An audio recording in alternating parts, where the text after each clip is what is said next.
नमस्कार दोस्तों, मैं मनीष द्विवेदी। आप सभी लोग कुशाग्र आईएएस चैनल पर हैं। आज हम बात करेंगे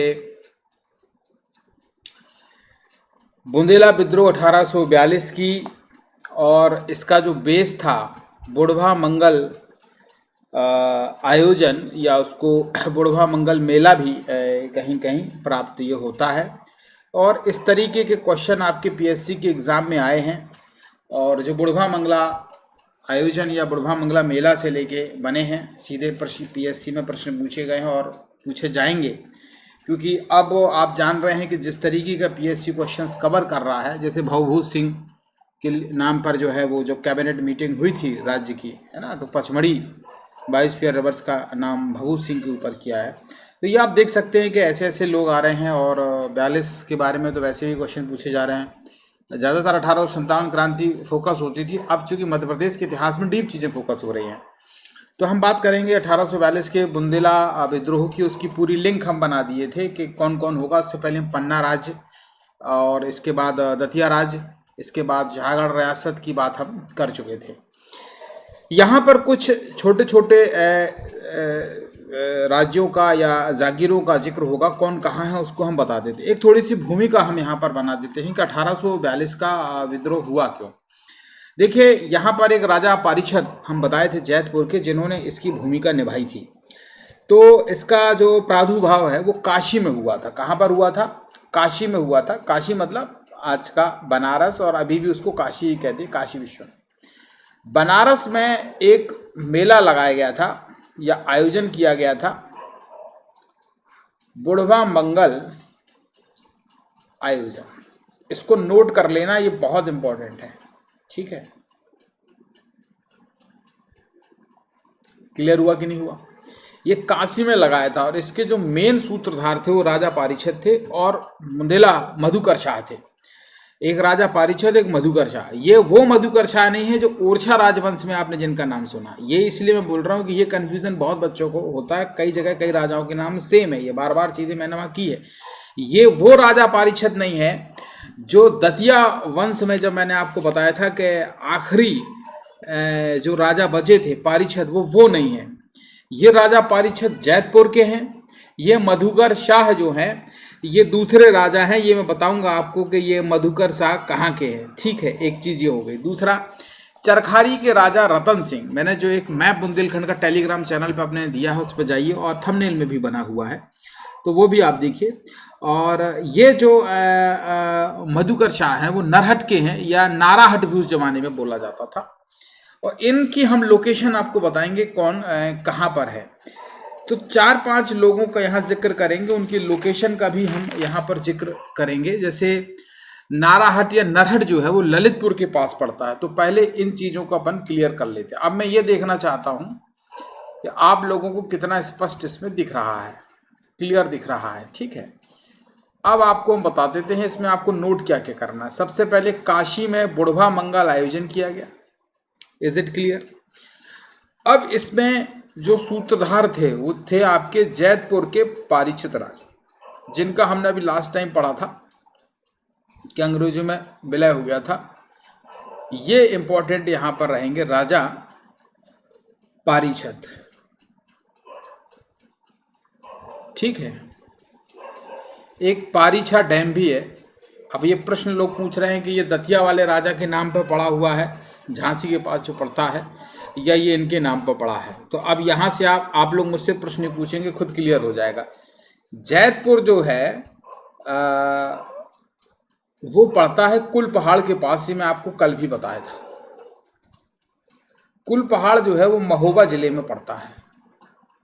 सब डिवीजन है, उपजिला उसको कह सकते हैं, बड़ा जगह है ना। नौगांव कुल पहाड़, जहाँ पर छतरपुर की नौगांव तहसील और कुल पहाड़, ये एरिया आप देखेंगे बुंदेलखंड में। मैप मैंने टेलीग्राम पे दिया, थंबनेल में देखेंगे जैतपुर की लोकेशन। तो आप देख लो आप कि कुल पहाड़ से महोबा, और महोबा से ही आप बाय रोड कहाँ जाते हैं। ये वाला जो रूट है, ये वाला समझ गए आप, पारीछा जो झांसी के पास पड़ता है। तो देख लो आप, ये किसने बनवाया होगा, किसके एरिया में आया होगा, है ना। दतिया से भी असल में वो पास पड़ता है। तो ये है। एक बरुआ सागर बांध भी है झांसी के पास। और एक और आपने इस समय न्यूज में सुना होगा, वो भी खूब रहा है इम्पोर्टेंट, बांध सुजारा बांध टीकमगढ़ जिले में, और एक लाहुर बांध ये भी झांसी में पड़ता है, धसान नदी से बोलते हैं। तो आप देख सकते हैं कि ये पारीछा बांध जो वहाँ पर किस राजा के नाम पर पड़ा होगा। तो दो चीज़, लोकेशन देख लो पहले आप, जैतपुर के राजा पारीछत, नौगांव कुलपहाड़ और महोबा, ये वाला एरिया जो है जैतपुर रियासत या जागीर था। क्लियर हो गया कि नहीं हो गया? इतनी चीज़ क्लियर हो गई। अब चूंकि यहाँ पर लोकेशन मुझे इसलिए क्लियर करना है कि पढ़ तो बहुत लोग रहे हैं, बुक से पढ़ रहे हैं, किताब से पढ़ रहे हैं, लोकेशन किसी को पता नहीं, फैक्ट याद किए जा रहा है, दबाव बनाया जा रहा है। भाई बिना लोकेशन की हिस्ट्री कैसे याद रखोगे? ठीक है। और यहाँ पर जो जो राजा इसमें इम्पोर्टेंट है वो भी हो गए। अब जो इम्पोर्टेंट राजा है वो नरहट के हैं। नरहट के राजा मधुकर शाह। इसका क्लियर मतलब हो गया, ये ओरछा वाले मधुकर शाह नहीं है, ये नरहट वाले हैं। तो अब बात हो गई कि नरहट कहाँ है। नरहट है ललितपुर। ललितपुर जिला आप जानते हो उत्तर प्रदेश में है, लेकिन आप जानते हैं ये बुंदेलखंड से लगा हुआ है। एक तरफ उसके शिवपुरी, एक तरफ उसके टीकमगढ़ जिला और निवाड़ी जिला लगा हुआ है। और आप देख पा रहे हैं कि जैत भी वही है, नौगांव महोबा ये भी ललितपुर से लगा हुआ है, ये एक ही एरिया है। मैप देखेंगे बुंदेलखंड का, टेलीग्राम चैनल पर डाला है। तो ये ललितपुर की लोकेशन हो गई, ये भी आसपास हो गई। Is it clear? ठीक है। टेलीग्राम चैनल से वो आप मैप ले सकते हैं, बार बार मैं कह रहा हूँ। थंबनेल भी यदि आप कर लेंगे तो वहाँ से भी प्राप्त हो जाएगा आपको। कुशाग्रह इस नाम से हमारा टेलीग्राम चैनल है। तो दो लोकेशन मिल गए जो इसमें महत्वपूर्ण व्यक्ति थे, जिनने सबसे बड़ा इंपॉर्टेंट रोल इसमें प्ले किया है। तीसरे व्यक्ति थे यहाँ पर चरखारी के राजा रतन सिंह। ठीक है, चरखारी के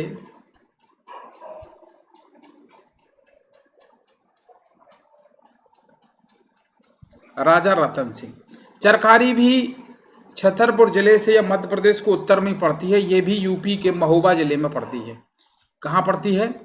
महोबा डिस्ट्रिक्ट में चरखारी पड़ती है। चरखारी इसीलिए फेमस है कि यहाँ से मध्य प्रदेश की पूर्व मुख्यमंत्री, ये प्रश्न बनेगा, मैं सब चीज़ कनेक्ट कर रहा हूँ आपसे, उमा भारती जी चुनाव लड़ी थी। आप कहेंगी उमा भारती तो मध्य प्रदेश की बढ़ामलारा सीट से चुनकर मुख्यमंत्री बनी थी। जी हाँ, वो मध्य प्रदेश से बनी थी, लेकिन जब मध्य प्रदेश से वो सीएम का पद त्याग गई थी, वो जो कर्नाटक का जो उनको राष्ट्रीय ध्वज को लेकर जो विवाद था, उसके बाद उन्होंने राजनीति में, जब उत्तर प्रदेश चुनाव हुए तो उन्होंने उपचुनाव हुआ। हालांकि कौन सा चुनाव लड़ा था? उन्होंने उपचुनाव लड़ा था। तो उपचुनाव उन्होंने चरखारी से लड़ा था और जीता भी था। तो आप देख सकते हैं उन्होंने चरखारी क्यों चुना था, क्योंकि बुंदेलखंड रीजन उनका है, टीकमगढ़ से लगा हुआ एरिया, तो वो उन्होंने चुना था और वहाँ से जीत भी हासिल हुई थी। तो आप समझ गए, लोकेशन मिल गई, राजा रतन सिंह की मिल गई और मधुकर शाह की मिल गई और जैत के राजा की मिल गई। तो ये हो गए आपके। ठीक है, क्लियर हो गया? तो अब आप देख लो, ये सब लोग आसपास के ही हैं। जैतपुर मैंने बता दिया, कुल पहाड़, और ये भी कहाँ मैंने बताया था आपको, महोबा डिस्ट्रिक्ट यूपी और नौगांव तहसील के बीच पड़ता है। तो ये पूरा एक एरिया हो गया। अब ये विद्रोह क्यों हुआ उसके रीजन पर आएंगे, पहले आप लोकेशन समझते चलिए। चलिए, 3 लोकेशन हो गई, फिर करेंगे चंद्रपुर। एक जिक्र होगा यहां पर चंद्रपुर के राजा का, और चंद्रपुर के राजा है जवाहर सिंह।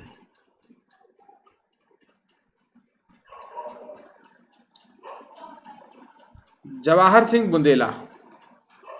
ठीक है, चंद्रपुर जो है वो जवाहर सिंह बुंदेला है, और ये राहतगढ़ सागर के पास पड़ता है। राहतगढ़ जलप्रपात आपने सुना होगा, जो बीना नदी पर बनता है, और ये राहतगढ़ कहाँ पर है? सागर जिले में है। यहाँ का जलप्रपात आपने खूब फेमस सुना होगा।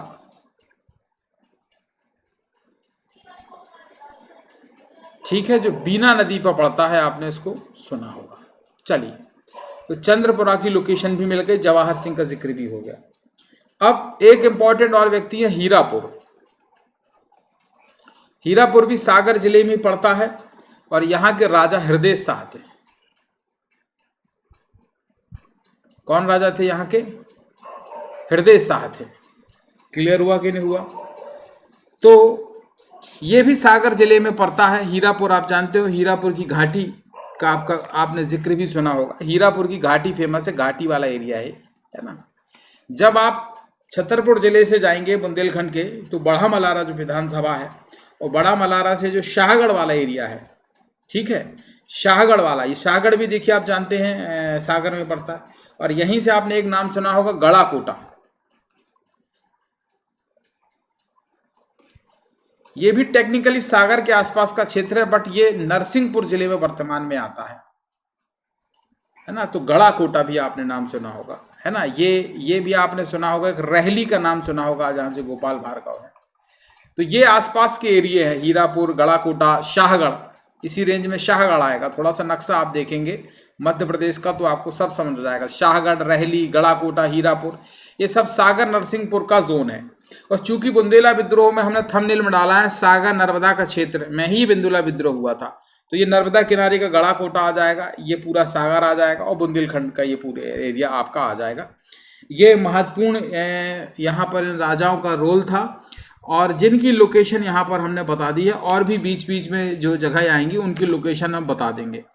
एक बानपुर के राजा का भी जिक्र होगा। बानपुर भी जो है वो ललितपुर में है, ठीक है।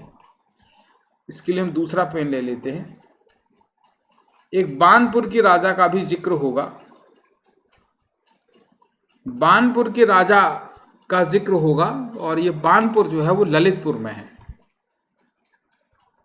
ये बानपुर क्या है, ललितपुर में है। और यहाँ के राजा मर्दन सिंह की जिक्र भी होगा। यहाँ के राजा मर्दन सिंह का भी जिक्र होगा। लोकेशन क्लियर आपकी हो गई। अच्छा, अब जो बुंदेला विद्रोह हुआ था, ये जो वर्तमान में सागर जिला है, सागर संभाग कहना है मुझे, ठीक है, सागर संभाग, सागर डिवीजन, इसमें छतरपुर जिला का एरिया आ जाएगा। ललितपुर यूपी का है ना, बहुत सारे एरिया आ रहा है वहां पर, है ना। तो छतरपुर, ललितपुर, छतरपुर की स्पेशली नौगांव वाला एरिया, इसके बाद हो जाएगा ललितपुर हो जाएगा।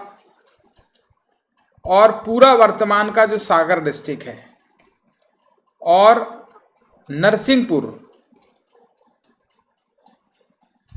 ये पूरा नर्मदा का क्षेत्र आ जाएगा। इसमें एक जगह मिलती है कुसुमकोई, इंग्लिश में लिख देता हूं, आप भी गूगल पे सर्च कर लीजिए कुसुमकोई। ये शिवनी मालवा जो तहसील है आपकी होशंगाबाद जिले की, वो तक एरिया, ये वाला एरिया तक पूरा जो है इसमें कवर हुआ। तो सागर संभाग हो जाएगा, नरसिंहपुर जिला हो जाएगा, ललितपुर जिला हो जाएगा यूपी का,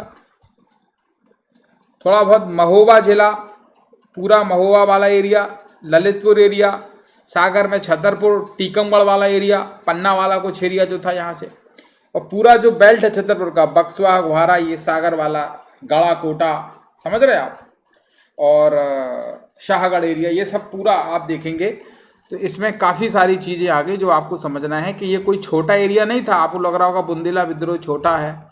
अब आप इसमें देख लो सागर डिवीजन,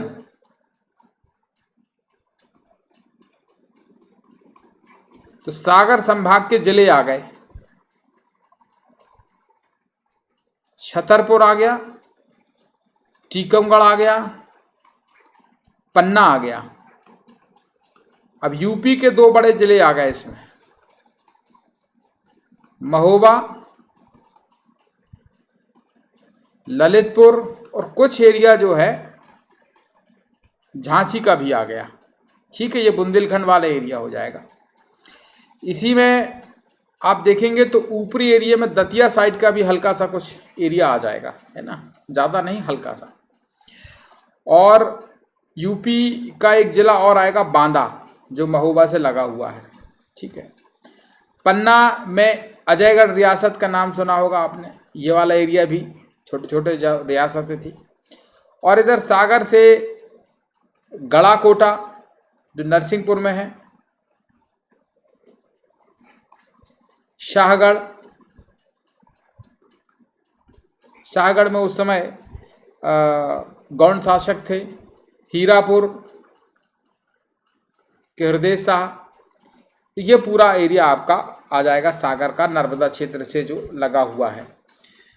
तो मेन लड़ाई होती क्यों थी आप देखिए अंग्रेजों से, वो लगाते थे टैक्स, और ये राजा एक ज़माने में मुगल टाइम से जो टैक्स दे रहे थे वो लिमिटेड था, लेकिन अंग्रेज जो थे वो पूंजीवादी सत्ता के समर्थक लोग थे। जब यहाँ पर वो आए तो उन्होंने ब्रूटली जिसे बोलते हैं शोषण अंग्रेजों ने कायदे से किया, क्योंकि मुगल यहीं हिंदुस्तान में बस गए थे, लेकिन अंग्रेज बसे नहीं थे, वो आज भी पैसा वहाँ रानी को भेजते थे। मुगल अपना सब छोड़ छाड़ के यहीं बस गए थे, तो वो हर चीज़ को समझौता कर रहे थे, सिर्फ शासन करना चाह रहे थे, बट चीज़ों को संभाल के कि भाई अब हम यहीं रहते कहाँ जाएंगे भाग के। लेकिन अंग्रेजों के पास था कि उनको सोर्स उधर भेजना है, तो वो ब्रूटली टैक्स खींचते थे और राजाओं की हड़प नीति वाला कॉन्सेप्ट भी चलाते थे। किसकी संतान नहीं मैंने बताया है दतिया में, तो उसको कब्जा कर लो, इसको कब्जा कर लो। तो वो चाहते थे कि जो सागर नर्मदा का क्षेत्र है, पहले यहाँ पर मराठों का कब्जा था, और यहाँ से मराठा आप जानते हैं कि किसी भी क्षेत्र पर राजा को जब हरा देते थे मराठे, तो उसकी सत्ता नहीं छीनते थे, बोलते थे ठीक है तुम राजा बने रहो लेकिन हमको चौथ देते रहो। चौथ मतलब एक चौथाई हिस्सा चौथ हो गया, कहीं कहीं सरदेसाई चलता था, 1/10 दे दो। तो मराठाओं का कब्जा था इस क्षेत्र पर, सागर नर्मदा का क्षेत्र था, फर्टाइल क्षेत्र था, तो यहाँ से लेते थे। अब हुआ ये कि जब पानीपत का तृतीय युद्ध हुआ, तो सॉरी मैं पानीपत बोल गया, एंग्लो मराठा का जब थर्ड वॉर हुआ, जिससे मराठा शक्ति पूरी तरीके से समाप्त हो गई, तो यहाँ अंग्रेजों ने इस पर कब्जा किया सागर नर्मदा के क्षेत्र पर, और इसको उन्होंने सागर नर्मदा टेरिटरी बोला। और यहाँ के सभी राजाओं को धीरे धीरे वो बहुत ज़्यादा टैक्स लगाया। तो इस सब के विरोध में राजा पारीक्षत और राजा मधुकर शाह ने मोर्चा लिया। बनारस में, काशी में बुढ़वा मंगल आयोजन किया, और वहाँ पर इन सब राजाओं की बैठक की कि हमको जो है इनका विरोध करना है, और यहाँ से उन्होंने शुरुआत की। तो हर एक दिशा से बुंदेला विद्रोह हुआ प्रारंभ, उसको जरा हम यहाँ पर देख लेते हैं कहाँ कहाँ से हुआ है। तो अब आपको हमने लोकेशन बता दी है, तो अब आपको ये समझ में आ जाएगा कहाँ कहाँ से हुआ है। क्लियर हो गया? तो यहाँ पर प्रश्न बनेगा कि बुढ़वा मंगला का आयोजन कहाँ किया गया। एक प्रश्न काशी, उसका आप उत्तर दे देंगे। बुढ़वा मंगला टेक्निकली एक सांस्कृतिक आयोजन था जो काशी में गंगा नदी के किनारे किया गया, और गंगा नदी में नाव को आपस में बांध कर मनाया जाता था। कैसे मनाया जाता था? नाव थी जितनी भी, उनको आपस में बांध कर ये मनाया जाता था, जिसमें विभिन्न राजा महाराजा, संगीतज्ञ, साहित्यकार, नृत्यांगनाएं शामिल होती थी। 1835 में, थोड़ा सा इसमें और जोड़ देते हैं चीज़ें जो एग्ज़ाम में काम आएंगे आपके। 1835 में 1835 में काशी नरेश ईश्वरी नारायण सिंह की ओर से, आप देख सकते हैं। अब यहाँ पर काशी के राजा का भी रोल इंपॉर्टेंट हो गया। तो काशी के राजा कौन थे? ईश्वर नारायण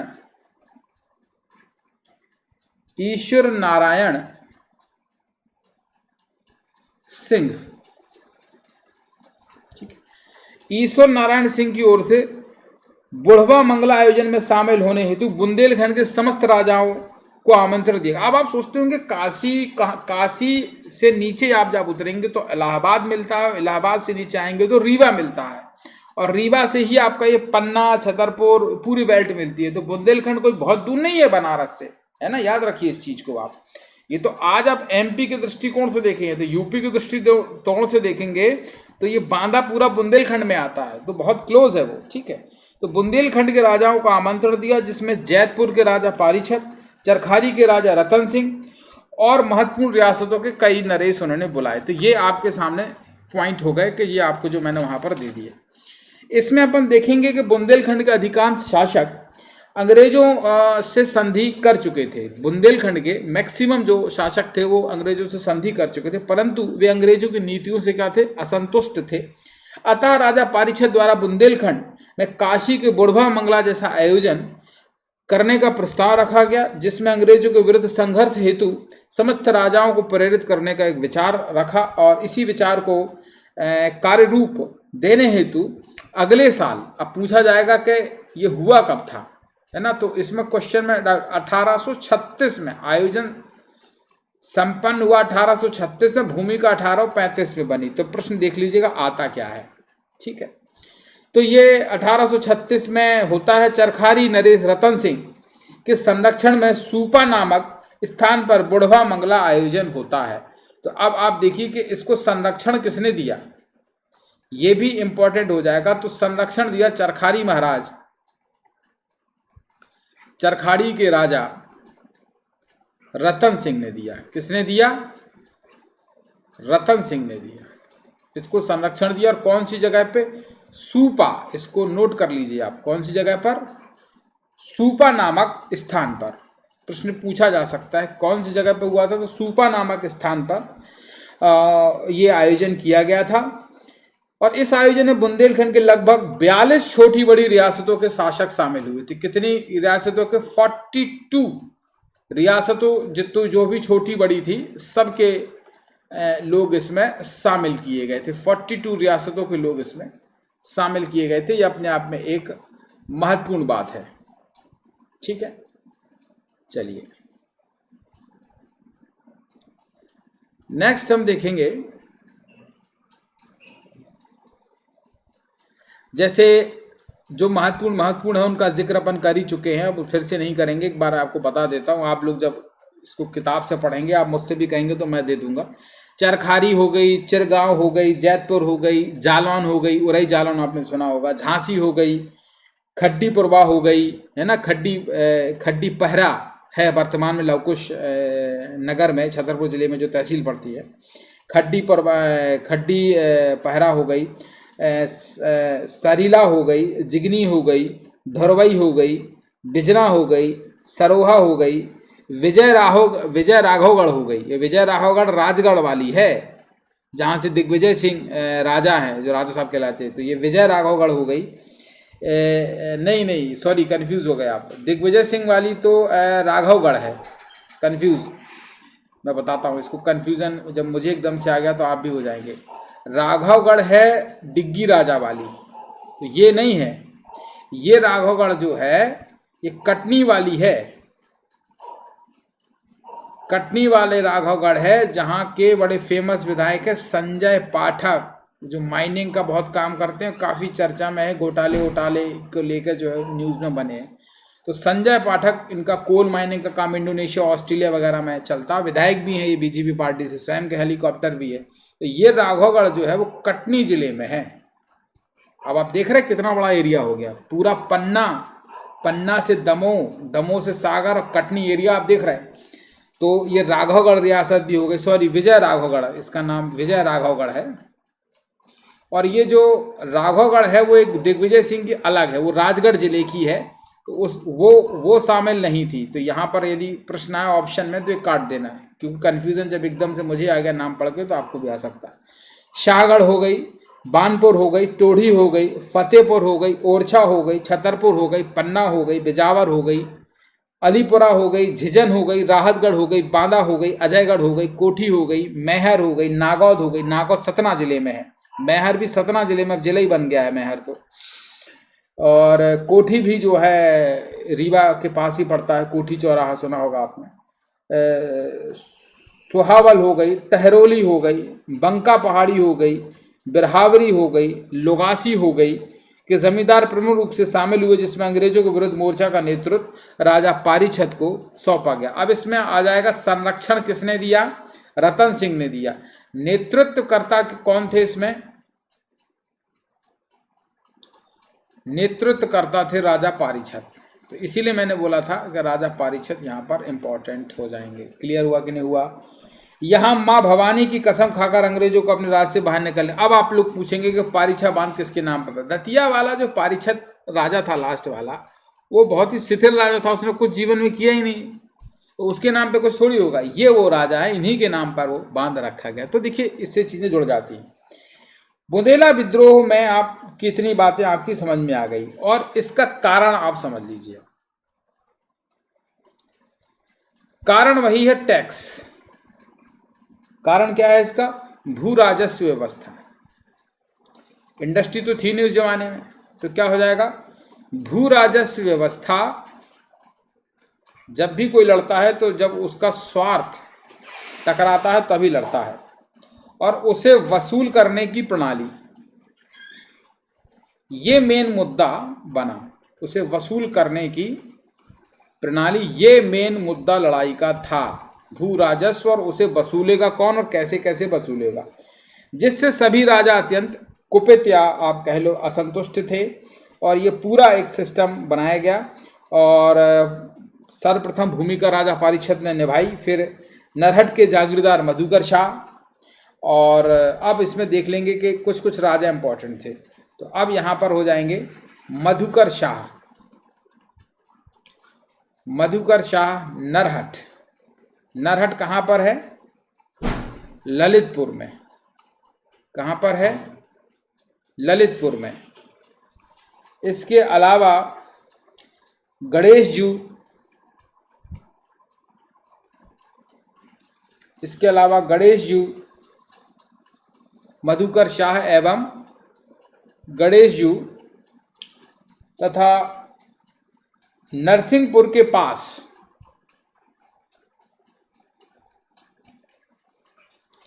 नरसिंहपुर के पास हीरापुर पड़ता है, जो मैंने बोला आपको। और वहाँ पर एक थे लोधी शासक, बुंदेला शासक नहीं थे, कौन थे, लोधी शासक थे, इंपॉर्टेंट हो जाएगा। उनका नाम था हृदय शाह, ठीक है। वो हृदय शाह छत्रसाल के बेटे अलग थे, ये हृदय शाह लोधी शासक है, याद रखना आप। तो हीरापुर के लोधी शासक हृदय शाह को, इसके अलावा सिमरिया, सिमरिया के किलेदार, सिमरिया के किलेदार बख्त कनौजिया, बख्त कनौजिया, ठीक है, कि हाँ तो संदेश भिजवाकर सागर क्षेत्र में विद्रोह प्रारंभ किया गया। तो इन लोगों ने सबने सागर क्षेत्र में विद्रोह प्रारंभ किया। तो जो पारीक्षत राजा थे और मधुकर शाह एवं गणेश तो नरसिंहपुर ने, इन सब लोगों ने कहा कि आप सागर से विद्रोह प्रारंभ कर दो, और हम लोग जो है उत्तर साइड से कर देते हैं, ललितपुर और ये जैत वाला एरिया जो था। क्लियर हो गया कि नहीं हो गया, ठीक है। ये आपकी चीज़, अब यहाँ पर आपको कंसेप्ट क्लियर हो जाएगा कि ये कैसे कैसे हुआ था। इसको उतना ही सीरियसली पढ़ना है जितना आप 1857 का बोल्ट पढ़ते हैं, रिवॉल्ट पढ़ते हैं, क्योंकि मध्य प्रदेश में अंग्रेजों का विरोध हुआ ना, नहीं तो आपको क्या लगेगा कि सिर्फ यहीं से हुआ। तो अब यहाँ पर हिस्ट्री मध्य प्रदेश की महत्वपूर्ण हो जाती है। चलो अब हम देखेंगे कि राजा पारीक्षत ने जबलपुर के क्षेत्र में, अब ये नर्मदा वाला क्षेत्र है ना, तो अब देखो इसमें आप कहेंगे कि जबलपुर का क्षेत्र मेन है नर्मदा के लिए, भेड़ाघाट की वजह से आपको याद रहता है। जबलपुर के क्षेत्र से उन्होंने किसको प्रेरित किया युद्ध के लिए, उन्होंने यहाँ पर प्रेरित किया जबलपुर के क्षेत्र से पहलवान सिंह को। किसको किया, पहलवान सिंह को। किसको किया, पहलवान सिंह को उन्होंने यहाँ से प्रेरित किया जबलपुर के क्षेत्र से, ठीक है। तो अब बुंदेला विद्रोह का एग्जैक्ट आरंभ आपसे पूछा जाएगा, तो 18 अप्रैल, अब वो डेट आ गई, क्योंकि युद्ध गर्मियों या ठंडियों में ही लड़ा जाएगा, और बुंदेलखंड में गर्मियों में लड़ा जाएगा जब मैदान साफ हो, है ना, जब फसल कट जाए, फिर बरसात आ जाएगी, ऑब्वियसली बात है, ठीक है। 18 अप्रैल 1842 को नरहट में मधुकर शाह द्वारा किया गया था। तो अब प्रारंभ किसने किया, ये हो गई, तो प्रारंभ किया मधुकर शाह ने, इसीलिए इंपॉर्टेंट है, मधुकर शाह ने किया। और कहाँ से किया, नरहट का क्षेत्र से उन्होंने इसको प्रारंभ किया। क्लियर हुआ कि नहीं हुआ। फिर उन्होंने पारीक्षत के निर्देश अनुसार सागर और नरसिंहपुर के अंग्रेज इलाकों पर क्या किया, कब्जा कर लिया। कौन से क्षेत्र पे, जो सागर का क्षेत्र था और नरसिंहपुर का क्षेत्र था, इस पर उन्होंने क्या कर लिया, कब्जा कर लिया। किसने कर लिया, मधुकर शाह ने कर लिया। उत्तर पूर्व में राजा पारीक्षत एवं दक्षिण पूर्व में राजा हृदय शाह। अब इसको थोड़ा डायरेक्शन से समझ लीजिए आप।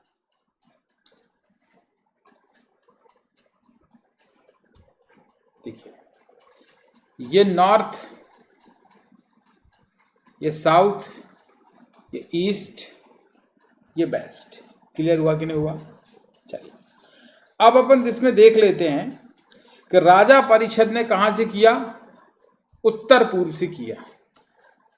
नॉर्थ ईस्ट वाला उन्होंने एरिया पकड़ा, ठीक है। और दक्षिण पूर्व में राजा हृदय साहब। साउथ ईस्ट में कौन थे? हृदय शाह। यहां कौन थे? पारीछत। क्लियर हो गया कि नहीं हुआ?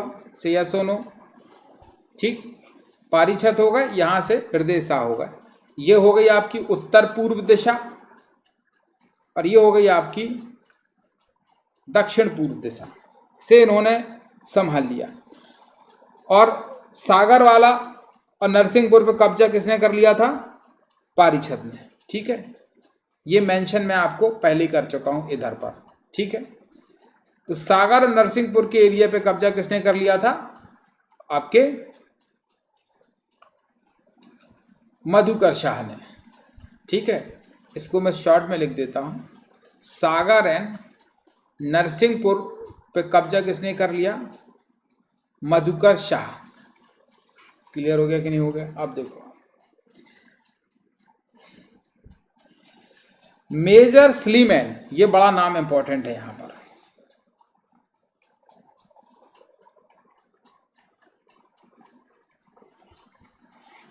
मेजर स्लीमैन ने राजा परिषद के समक्ष कहा कि भाई ये युद्ध क्यों कर रहे हो? अंग्रेजों का पहले वही काम रहता है कि संधि करो। संधि का प्रस्ताव भेजा, परंतु उन्होंने इसे क्या कर दिया? अस्वीकार कर दिया कि हम संधि नहीं मानेंगे। फलस्वरूप अंग्रेज और राजा पारीछद के बीच युद्ध हुआ। और युद्ध का नाम क्या था और कहाँ हुआ? उस युद्ध का नाम है बिलगांव का युद्ध। इंपॉर्टेंट है, बिलगांव का युद्ध। जब संधि प्रस्ताव नहीं माना तो बिलगांव का युद्ध होता है और जिसमें अंग्रेजों की पराजय होती है। भाई अंग्रेज तभी प्रस्ताव भेजते हैं जब वो वीकर होते हैं। अब चूंकि अंग्रेजों को लड़ना तो था ही और अंग्रेज फिर हार गए, पराजय यहाँ पर किसकी हुई? अंग्रेजों की हुई। अब आप पूछेंगे ये बिलगांव कहाँ है? तो बिलगांव की लोकेशन भी आपको मुझे बताना पड़ेगी। बिलगांव पड़ता है उत्तर प्रदेश के हमीरपुर जिले में।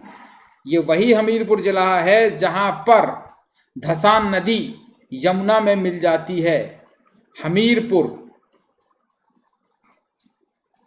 सॉरी मैं गलत बोल गया। हमीरपुर वो जगह है जहाँ बेतवा नदी यमुना में मिलती है। क्लियर है ना? मैं धसान भूल गया। धसान तो मर्ज बेतवा में हो जाती है। यहाँ मैं कहना चाह रहा हूँ कि आपकी हमीरपुर में जो है बेतवा नदी यमुना नदी में मर्ज होती है। तो हमीरपुर यूपी का डिस्ट्रिक्ट है। तो बिलगाम का युद्ध वहाँ हुआ क्योंकि उत्तर पूरब में राजा पारीछद थे ना, तो लड़ाई भी कहाँ हो गई? उत्तर पूरब में। तो बिलगांव कहाँ पड़ेगा? हमीरपुर जिले में, उत्तर प्रदेश के। इतना क्लियर हो गया कि नहीं हो गया? मुझे लगता है आपको ये दो चीजें क्लियर हो गई। अब आप देख लेंगे, आगे हम बढ़ते हैं। बिलगाम का युद्ध याद होगा, इसमें अंग्रेज हार गए। इस युद्ध में बांदा के नवाब जुल्फिकार अली ने अंग्रेजों का साथ दिया। अब यहां पर अंग्रेज जब भी युद्ध लड़ते हैं तो किसी न किसी के लोकल व्यक्ति का सपोर्ट लेके बढ़ते हैं। तो यहां पर एक व्यक्ति थे जुल्फिकार अली, जिन्होंने क्या किया था? अंग्रेजों की मदद की थी। क्लियर हुआ कि नहीं हुआ? इन्होंने अंग्रेजों की क्या की थी? मदद की थी। उसके बाद भी जो है अंग्रेज हार गए। आगे बढ़ते हैं। क्लियर हुआ कि नहीं हुआ? अंग्रेजों व राजा पारीछद के मध्य 8 जून 1842 को पुनः युद्ध होता है। वो होता है पनवाड़ी में। कहाँ होता है? पनवाड़ी में होता है, जिसको बोला जाता है पनवाड़ी का युद्ध। अब आप कहेंगे पनवाड़ी कहाँ है? पनवाड़ी भी उत्तर में है, राठ में पड़ता है। राठ एक उत्तर प्रदेश की फेमस जगह है, जिला नहीं है, बांदा का ही एरिया है, बांदा जिले में ही पड़ता है। बट राठ एक फेमस है ना, थोड़ा सा क्रिमिनल एक्टिविटीज़ के लिए वो फेमस है ना, राठ है ना। तो राठ के पास पनवाड़ी है, राठ पनवाड़ी बोलते हैं उसे। वहाँ पर पनवाड़ी का युद्ध होता है और इस युद्ध में पुनः क्या है? अंग्रेजों की हार होती है। आप कमज़ोर नहीं समझे यहाँ के राजाओं को, पुनः अंग्रेजों की क्या होती है, हार होती है। तो बिलगाम का युद्ध, पनवाड़ी का युद्ध, दोनों में राजा पारीक्षत की विजय प्राप्त होती है। इसके बाद हम देखेंगे कि जैसा मैंने बोला था कि जुल्फिकार अली जो बांदा ही क्षेत्र में राज पड़ता है, तो उन्होंने अंग्रेजी को मदद की। इसके बाद ही पनवाड़ी का युद्ध अंग्रेज राजा पारीक्षत से हारे। 24 नवंबर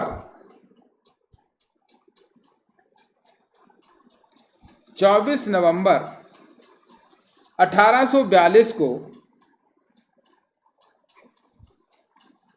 सागर नर्मदा क्षेत्र के जो कमिश्नर थे, कौन थे? इस क्षेत्र के जो कमिश्नर थे, चार्ल्स फ्रेजर,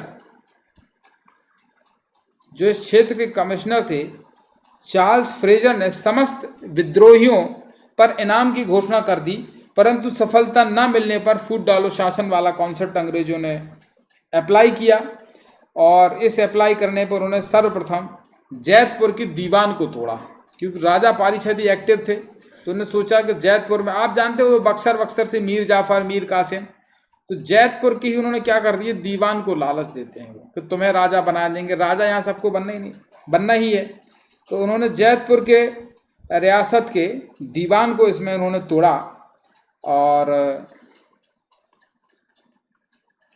दीवान और गोलंदाज, किसको तोड़ा? गोलंदाज को। दो लोगों को अंग्रेजों ने अपने पक्ष में किया और तत्पश्चात चरखारी रियासत के राजा रतन सिंह को अपनी ओर मिला लिया। उसके बाद उन्होंने क्या किया, चरखारी के जो राजा थे, यहाँ पर इसलिए मैं बोल रहा था इम्पोर्टेंट है, चरखारी के राजा रतन सिंह को भी अपने तरफ मिला लिया। अब दो लोगों को इन्होंने अपने साइड कर लिया और अंग्रेज की, अब आप समझ गए कि जब भी फूट डालते हैं तो उनकी जीत सुनिश्चित हो जाती है। तो ये दो लोग उन्होंने अंग्रेजों ने अपने पक्ष में कर लिए, ये आप अंग्रेजों के पक्ष में चले गए। अब आप देखें क्या हुआ। स्लीमैन ने जैतपुर पर आक्रमण किया। अब जब स्लीमैन की स्थिति मजबूत हो गई, इनाम की भी घोषणा हो गई, फिर स्लीमैन ने क्या किया, जैतपुर पर आक्रमण किया। क्योंकि जब जैतपुर में अंदर ही लोग उसने तोड़ लिए थे अपने पक्ष में, आक्रमण किया, परंतु कोई भी शासक उसकी सहायता हेतु ना आया और राजा पारीक्षत क्या हो गए, पराजित हो गए। अब इसीलिए पराजित हो गए क्योंकि कोई सपोर्ट के लिए नहीं आया। जब सपोर्ट के लिए आएंगे तो राजा पारीक्षत क्या है, इस बार हार जाते हैं। और यही वो है कि 27 नवंबर 1842 को वो क्या करते हैं, जैतपुर छोड़कर कहाँ चले जाते हैं, जैतपुर छोड़कर चरखारी। नरेश रतन सिंह जो राजा पारीक्षत के क्या थे, रतन सिंह राजा पारीक्षत के क्या थे, भतीजे लगते थे टेक्निकली। चरखारी के जो राजा थे वो रतन सिंह क्या हैं, चरखारी के रतन सिंह क्या हैं, इनके भतीजे लगते थे। किसके भतीजे, पारीक्षत के।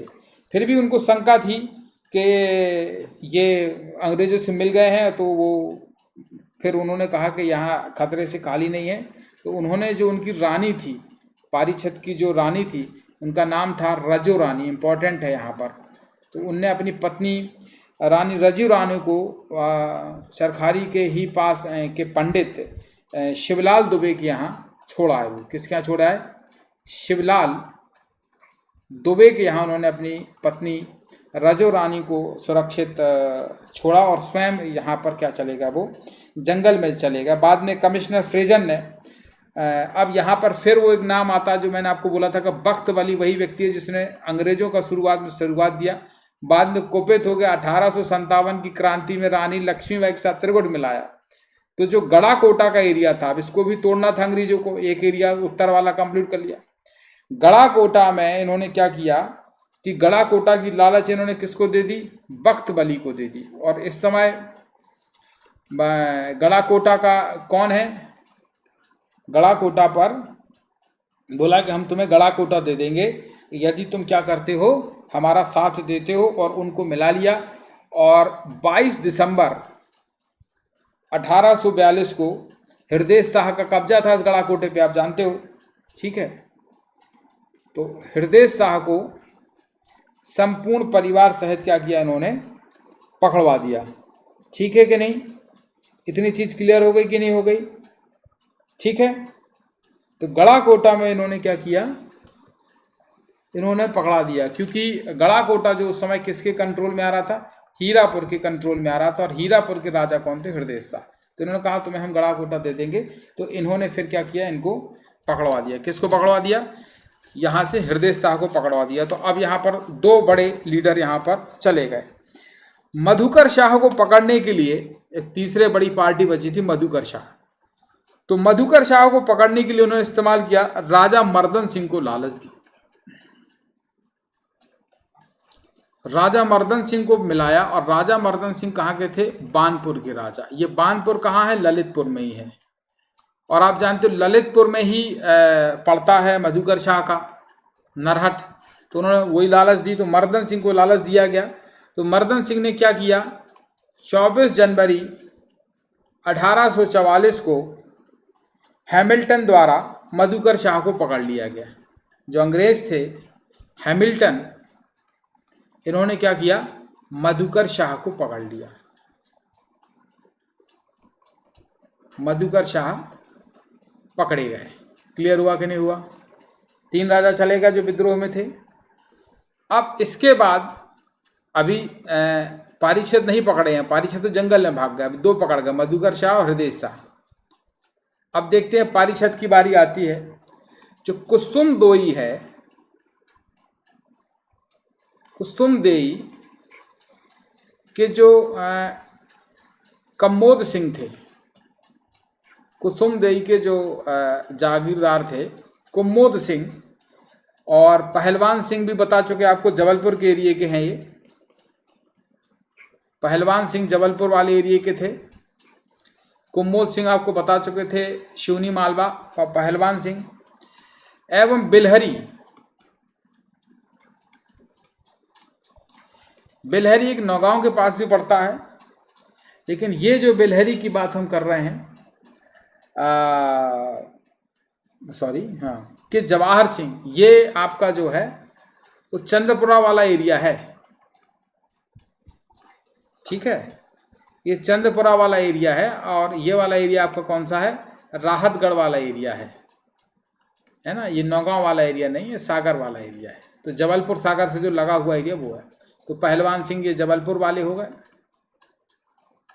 और कम्बोज सिंह शिवनी मालवा वाले हो गए। ठीक है, शिवनी मालवा वाला एरिया। और बिलहरी और जो चंद्रपुरा के जो थे आपके जवाहर सिंह, कौन थे, जवाहर सिंह। ये सब नाम आपको पहले मैंने नोट करा दिए थे। जवाहर सिंह,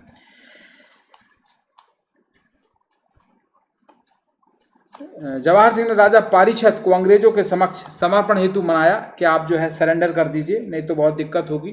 तो इसके बाद फाइनली 14 अक्टूबर 1844 को राजा पारीक्षत क्या करते हैं, अंग्रेजों के सामने समर्पण करते हैं, आत्मसमर्पण करते हैं। और 1200, चूँकि आत्मसमर्पण इसी शर्त पे हुआ था कि आप हमको मारना नहीं, तो 1200 रुपये प्रति माह। अब ये बहुत पुरानी बात है, 1844 में 1200 रुपये बहुत है, आज सरकार नहीं दे पा रही।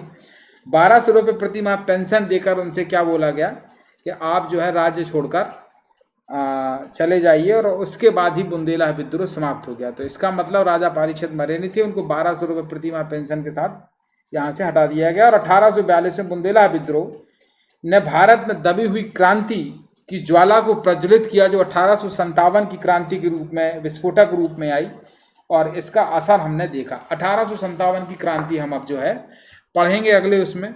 यहाँ जो मैंने बताया था और इसकी जो शुरुआत हमने यहाँ से की थी वो आप देख सकते हैं, जिसमें हमने ये बताया था आपको कि इसकी भूमि का जो पृष्ठभूमि हमने आप लोगों को दी थी, वो पृष्ठभूमि यही दी थी आपको। ठीक है, कि 1818 का आपका क्या था, तृतीय एंग्लो मराठा वॉर था। ये पूछा जा सकता है आपसे, तीसरे एंग्लो मराठा वॉर इसे कहा जाता है। और इसमें आप जानते हो कि ईस्ट इंडिया कंपनी ने सागर नर्मदा क्षेत्र पर कब्जा किया।